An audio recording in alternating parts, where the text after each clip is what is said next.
Welcome to Team Perry's Step Out of Line podcast, featuring co-hosts Perry and Lori Finkelstein. Together, they explore, meet, and share inspirational stories with guests who have made a positive impact in today's world. This podcast resonates with our hope to make this world a better place one step at a time through love, acceptance, and uplifting conversations.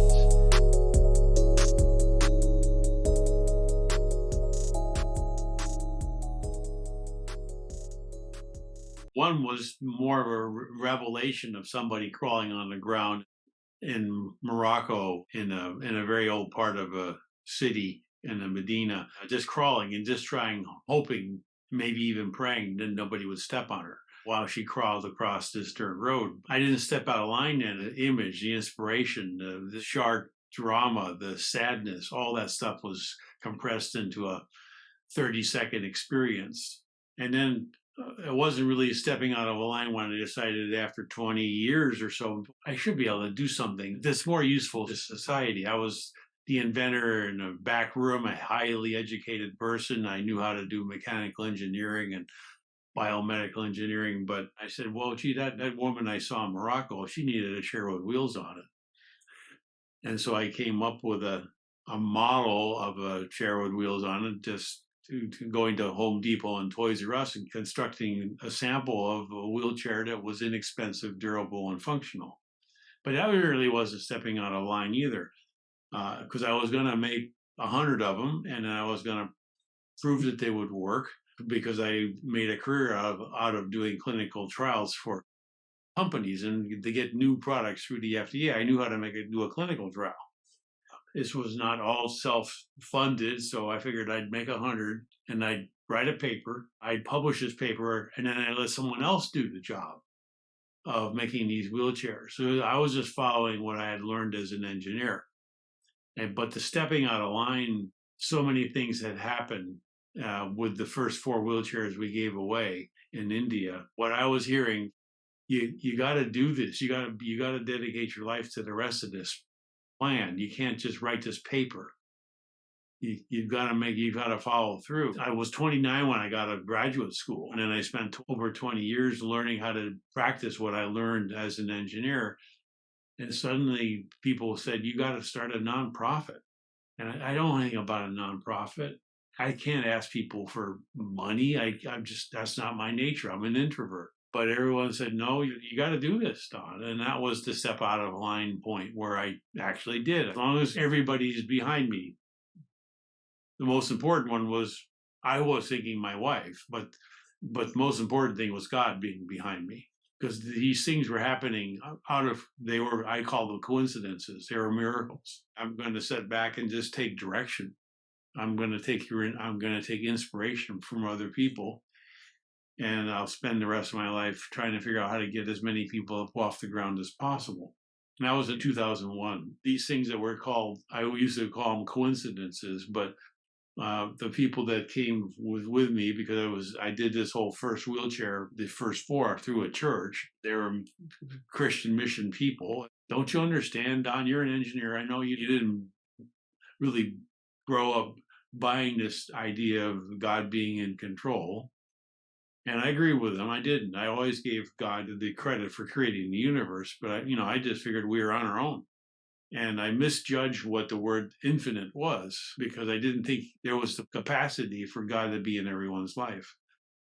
I just rearranged my career. I changed. A lot of people I used to know didn't really want to talk to me anymore, but new people came along who really wanted to talk to me, like you two, for instance. It was like starting a new career at the age of 55 and just having faith in where this idea of going. Nobody should have to crawl. How does the wheelchair initiative assist in the sustainable and economic development third world countries? You're not just giving a wheelchair, you're giving so much more. The people that can't walk, along with all the other physical disabilities people have, but about 2% of the world has a disability of not being able to walk. They're isolated. They don't have a voice. They're kept in the back room. They're kept alive by their families. Sometimes they're neighbors. Sometimes it's an institution of some sort, but that's very rare in developing countries. Sometimes it's total strangers who will find them just abandoned someplace because of the family just can't handle it. And so they're left alone in a corner someplace. And the other thing is they've been told that they're cursed. That's the most common explanation of a disability, is it's a curse, that something happened in their past life or their family, their parents, or whatever.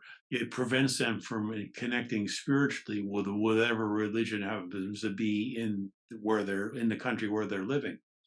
If it's Christianity, it could be Judaism, it could be Islam, it could be Buddhism, whatever it is, but you're cursed. You don't belong here. And that's another reason why I don't have to help you, because you're serving your sentence in a sense from this curse that you don't know what it is, but that's how we understand this being a curse. There's scripture in the Bible, in Judaism, about this as well, that it's not a curse. It's not, but that's what they have heard. So when you give somebody a wheelchair, first of all, they've never believed they were going to get a wheelchair. They may have heard that they could 20 or 30 years ago, and they put their name on a list, and they've been waiting ever since. And other people hear from them, and they say, well, it's not even worth putting your name on the list because it's never going to happen. In the developing country, your most important goal is to just stay alive, get enough food, get enough shelter, stay alive. If your child can't walk, we'll carry him. If your grandfather can't walk, we'll keep him alive. So when you give this person a chair, first of all, you ask them, well, what do you want to do next now that you have a chair? There's never been a next in their mind. They've never thought of a next, because why? I mean, so they're living in the present. Well, okay, you don't have to answer that question. We understand it because we've seen hundreds of thousands of people with that same look in their eyes, like, what are you going to do next? But you do ask them, well, hey, do you want to go outside and see the sunset? I could go see a sunset? I heard the colors were beautiful. I've never seen one. I mean, can you imagine that, growing up in the back room in a hut in the slum and not ever seeing the sunset or the moon or the breathing fresh air or hearing birds and watching birds fly? And because they're kept alive because they're being loved by their family. You break this chain. You break them out of jail. You break them out of the fact that they've been immobilized for their whole life, or maybe it's just an accident that happened 5 years ago. Either way, and you bring them out, and it's a wheelchair. So at least we give them their family the ability to move them around, and sometimes they have strong arms and coordination because the disabilities in their legs. And they can ambulate themselves by moving the wheelchair, moving the wheels. It's like a miracle to them. That's why I've written this book called The Miracle Wheels. And we give these wheelchairs away to missionaries, primarily around the world. 75% of them, at least, are missionaries work. There's many countries where missionaries aren't allowed. So we give them to humanitarian groups. And we want the person who gets the wheelchair, if it's possible, for the distribution partner who gives these chairs away, to say, you're not cursed. First of all, you get wheels. Second of all, you get this new idea that you're not cursed, which you've been living with both, your whole life, along with your immobility. And that all happens in about maybe less than an hour. And then you go to the next person and you give them another chair till it's too late in that day. And then you go back and then you give some more chairs away the next day. That's what our partners do. They sometimes give them away 100 at a time or more, and they have it all coordinated. And the governments of these developing countries want to support this. They don't have the means to buy the wheelchairs. They don't have the expertise it takes to train somebody how to assemble a wheelchair kit, how to make the adjustments, how to make the person comfortable in the chair, and how to make it safe for them to use the chair. They don't have that knowledge. So we figured out how to do all that. The wheelchairs are made in China and made in India in mass production, and they're shipped by ocean containers, 550 at a time, to one of the 93 countries we support. Have you personally ever gone on one of those missions and distributed a wheelchair and seen the joy on somebody's face? I've probably been on 20, 25 missions over the last 20 years, maybe once a year. When COVID hit, we weren't traveling. Other people go. Major supporters will make sure that if they are willing to come and see what happens. 75 million people in the world need a wheelchair. That's what the World Health Organization says. People have a hard time believing that. 75 million. Well, you don't see people in the United States needing wheelchairs. Well, of course, or in developed countries, because we have the means to do this, to supply the mobility and also to all the other things that follow on, the operations and physical therapy and all this. But in developing countries, that doesn't happen. 75 million. And then we can actually provide a very functional, very adjustable wheelchair for $96, have it shipped by ocean container to one of these partners of ours, which we have all around the world. And we've already trained them how to do this distribution for $96. So those are the two big secrets we have that, people have a hard time believing them. When you bring people with us and you see there's lines, you got to be careful. There's lines that will form when there's wheelchairs available. Someone down the street is giving wheelchairs away. We've got to go. They know what this would mean to them themselves. I mean, if your family's taking care of somebody who can't move, the toll it takes on the family, it prevents others from getting jobs, because they have to stay home. They'll carry their son or their daughter to school until it hurts their backs. And then they'll have to say to that son or that daughter, I love you, but I just can't take you to school anymore. So I'm going to stay home with you. And that's maybe good news for the son or the daughter, right? Because she'll have company. But what happens when mom dies or dad dies? And then who's going to be the next person who's going to take care of them? It's very, very sad. So we can get the child to school in a wheelchair, and perhaps it's just a functional problem with their legs, and they have strong brains. Like somebody who's getting an MBA has a strong brain, and they can do things with their head, and they can do things with their fingers. They can type, they can communicate. They have a career in front of them, but a lot of times that's not an option. But to get them up off the ground, to make them feel human, is such a powerful thing. And when you see that happening, I mean, you're crying, and your family's crying, and the person in the wheelchair is crying, because it's all happening in a very short period of time. It's like a miracle. Did you ever document this in a series of following through what happens when you do give somebody a wheelchair and then following them after and see how it impacted their life? We call these transformation investigations. We did one about 10 years ago, and we're doing in the middle of a second one. And some people, because of their disability, are not particularly functional with their hands or even in the communication. But it just takes all the pressure off the family, because it's much easier to keep somebody alive if you can move them places. Right. Yeah. And go to doctors if they need it. And if there are doctors. Right. A lot of people we give chairs to have never seen a doctor, ever. And the other members of the family haven't either, because that's just the way life is in developing countries. They don't have the facility to give you that medical attention that we do. One of the things we noticed in our first transformation investigation is there's a very high percentage that contemplated suicide. And just having a chair dropped the people who contemplated suicide by over half, because they had something to live for. All they think about is the drain they have on their family, the constant care. And you give somebody a chair, and all of a sudden the family, they get a lot of their life back. They can go back to work. And then there's some people who they're advanced with their disability, and there's no infrastructure within the country where they're living to help a person with a more advanced stage. Cerebral palsy is a very common cause of disability in the developing world because of home childbirth and lack of knowledge of the pregnant mother, about her lifestyle has to be in such and such a way so she doesn't jeopardize the life of her baby. And that sometimes the knowledge isn't there, and even if the knowledge is there, the means are not possible. You eat to stay alive. You don't necessarily eat the most nutritional food in the world, because you only have mangoes. That's it. Or whatever it is, rice. Our chair is not for advanced needs. It's a basic chair. If you can sit up straight in the chair without a lot of constraining supports, our chair is very good for you.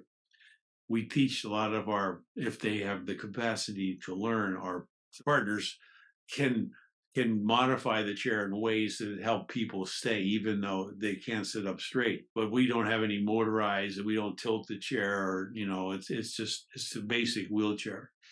And that's probably good for half the people with the disabilities in the developing world. About half of them are just basically they've lost use of their legs from polio, some kind of an accident. The sad news is that the advanced needs people don't live. They can't survive because of the medical structure within the country is just not available. Do you walk away feeling like there's got to be more that you could do? How do you come to terms with that? I did struggle with that for many years. I've been into this now for almost 23 years. And being the creative engineer, I was thinking of wheelchairs that you could propel with your hands, with like a cycle and other types of advanced wheelchairs. But there's just so many people that just need a basic chair to get them off the ground. When you get more advanced, it gets to be a lot more technically complicated. We have experimented now with providing scholarships for education. If you find somebody who has smart hands, even though they can't walk, but their fingers are coordinated, they can learn to do things with their hands. And if they have a brain that's a smart brain, so they can put things together, they can understand how to use their fingers. It doesn't cost much to train them how to fix a cell phone, or fixing a broken appliance, or type on the computer. And you can become pretty good at developing a website for $600 of classes that you could take. And now because the internet is opening up in communications around the world, you can do these things online. I think my belief personally is that although I would like to do more, if I take too much time away from doing what I can do, I don't help as many people. Do you find that sometimes the cultural differences between you or the distributors and the people that you're giving it to is just too great? Or do you feel like people are waiting and begging for this help and they understand what it would mean to them? It's not so hard to convince the person who really needs the wheelchair that this is a benefit from them. But it might take actually putting them in a chair and moving them, or letting them move themselves. Giving chairs away to children who have never moved themselves ever in their whole life voluntarily. And all of a sudden, if they're cerebral palsy, they're flailing their arms. They can't control their arms, but suddenly they'll hit the wheel. And the wheel will move the chair, and they'll move. And it's like, although there's a lot of lack of control with their hands, every now and then they'll hit that wheel and it'll move the chair. And pretty soon they're going to learn how to hit that wheel and move the chair voluntarily. And our partners just see the difference between someone living on the ground, literally on dirt sometimes, and then when they put them in a chair and people are so happy, our partners say, well, gee, look what we've done. Do we really have to go to the trouble of adjusting all these chairs? Because we can make great adjustments with the backrest, the footrest, the length of the seat, the width, and all this other stuff. Do we need to take the time and do this? Look how happy they are. We explain to them, well, suppose I had this beautiful pair of shoes from France, from Paris. They were gorgeous. And I gave you these pair of shoes and you'd be so happy. And you'd take these shoes home and you'd put them on and they were too tight and they'd hurt your feet. And you'd never wear them. Well, that's what happens when you give somebody a wheelchair and you don't adjust it. They're not comfortable in it. It hurts. And there's things you can do to help minimize that pain. Wheelchairs are not the most comfortable things in the world to sit in to begin with, right? Preaching to the choir here. The more you work on the comfort of the chair, the more likely the person is going to like it and use it. The limited access that people have towards medical education, anything that we take for granted here in the United States, usually in a first world country, do you feel like it's a social construct? It's like a vicious circle in a third world country that if they're not presented with these opportunities, they're not going to know that they're there and take them. I don't think it's something we can let people do on their own. There's a lot of government agencies that say, well, we just have to teach these countries how to make wheelchairs, and then they'll figure out how to pay for them, and then everybody will get a wheelchair. And well, there's 75 million people, first of all, and you can't expect their governments to even have the financial resources to do this. There's other pending problems. There's wars in some of the countries where we give away wheelchairs in Ukraine because there's people that have been hurt in the war, and they're not going to have a lot of money to spend on wheelchairs. But I think you can't just neglect people that have a disability either, which is sort of like what the governments are saying now. We know they're out there, but we've got other big problems, so we're just going to let their families fend for themselves. I believe the purpose of the world is that the countries that have this ability to change the world and make it better have to do it. We can't just keep on putting our funds in not to use, not our blessings not to use. I remember when Perry was little, we didn't know if we should get her a wheelchair. She was in a stroller and we pushed her everywhere. And the doctor said, just give her a wheelchair. I was like, well, what is she going to do with it? They said, wait and see. And as soon as she was in the wheelchair, she just went off and was on her way. And that gave her the independence that we didn't think she needed or wanted. So I don't think people understand how necessary the freedom is when you give it to somebody, unless you've been through it. We have to have examples. I'm looking at an example right now with Perry. This is sad, but you could have easily not done what you've done for a mom to get her to develop. And I know you've been through a lot. And you're an example of what can happen if people have the ability. But the first step, you got to get wheels. You got to get them up off the ground. We have people that have got jobs. They've got employees now. They have businesses because we gave them a wheelchair. And that doesn't happen. Maybe it's 1 in 100. Maybe it's 1 in 1,000. I don't know. There's a whole lot of other things that have to happen. But they have right without a wheelchair, you don't even have a voice. You don't even have an appearance because you're being hidden someplace. It's like you don't exist. So you don't have a seat at the table. How has your life changed at home in California? I had aspirations that our 3 daughters would be lawyers and doctors and who knows what, because both of us, my wife and I, had the benefit of great educations. When this first idea came up, well, there's a couple of years where I was sort of a hermit in my garage, just making designs work, and this concept getting it together. So we took our 3 daughters to Chile so that they could actually feel what it's like to be poor in a developing country. And we didn't have a lot of wheelchairs, but that was the main reason why we went, to visit a slum, to visit people in the slum, to see what they didn't have. And then we brought them back again. And the next year, the aspirations of somebody being brought up in Orange County is like, what color is my convertible going to be out of high school? And so we switched over to used Saturns that had 150,000 miles on them, and that's what they got for transportation. My life has become very joyful. You think about the stories that I have of people that are just getting wheelchairs and the joy that they have. It replaces all the other material things that I ever wanted. The thought of seeing someone's life change in front of you and not knowing exactly what's going to happen next, but knowing that you did open a huge door for their future. What brought you to Morocco in 1979? A vacation. We were going to go with some other friends who had been there in the Peace Corps, and they said, you've got to experience Morocco. And then they backed out at the last minute, so we went on our own. And we left soon after because we just couldn't deal with the differences in the culture and the language and the religion and all that. It was just, we were not comfortable. Didn't understand it. It was lack of understanding.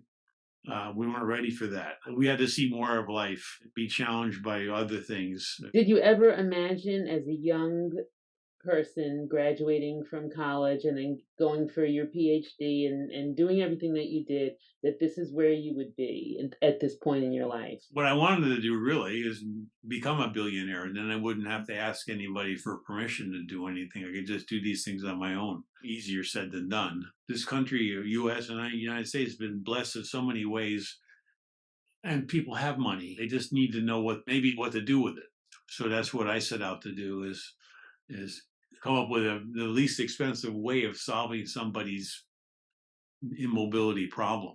They're just cleaning up and putting things away after a distribution of wheelchairs in India, and then getting everything back in the truck to move to the next place to give away some more wheelchairs. And there was this man who had received the wheelchair. He's in his mid 50s, and he's doing three different things. He's throwing his hands up in the air, praising the sky. He's Hindu because this is in India, but praising the gods. He's wiping the tears from his smiling face. They're just streaming out, and his shirt's getting wet with the tears. He's crying so actively, but he's happy. He's not sad. And he holds his chest, so it's almost like he's afraid his chest is going to burst open. His heart's going to burst. And then he does this over and over again, over and over again. And he said he was 52 years old, and so that's why we call him 52. So we never did get his name. And he said, I've been poor all my life. I was starting to make things work. I was at a train station 10 years ago, and these robbers came and took everything I had and threw me in front of the train. And the train took my legs off above my knees. And I've been just crawling ever since. And then he starts wiping the tears from his face again. He said, this is the first day in my life that anybody has done anything nice to me. And it's like, where do you go from here? 150 years ago in the United States, it was tough to be disabled. There's this book called The Badge. There's a picture of this lady and she lives in Philadelphia. She had to wear a thing around her neck that would prevent her from begging because they didn't want her begging. But that's the only way she could keep alive is to beg. And they would institutionalize children who lived with parents and they were disabled. If the child was disabled in the cities of Baltimore and Philadelphia and New York and Boston, the authorities would come and take the child because they really felt that the child could not be maintained by the parents. It was legal for them to take children and put them in an institution where they would probably not survive. That was our own country.